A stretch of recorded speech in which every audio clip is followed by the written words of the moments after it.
Süt verərkən hamilə qala bilərəmmi? Bəli, mümkündür. Doğuşdan sonra yalnız ana südü ilə gündüz və gecə tez-tez əmizdirmə, hər əmizdirmənin ən az 10-15 dəqiqə olması, ilk 6 ayda laktasion amenorreya metodu, təbii qorunma üsulu 98% qədər təsirli ola bilər. Amma bu qorunma yalnız ilk 6 ay üçün keçərlidir. Körpəyə əlavə qida verilirsə, əmizdirmələr arasındakı fasilələr uzanırsa və ya ana menstruasiya görməyə başlayıbsa, hamilə qalma riski artar. Yəni, əmizdirmə müəyyən şərtlərdə qismən qoruyucu ola bilər, amma etibarlı doğum kontrolu üsulu deyil.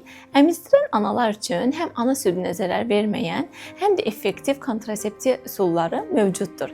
Məsələn, sadəcə progesteron içərən həblər, spiral və implant kimi. Əziz xanımlar, süd vermək sizi tamamilə hamiləlikdən qorumur. Əgər hamiləliyi planlamırsınızsa, həkiminizlə sizə uyğun kontrasepsiya üsulunu seçməlisiniz.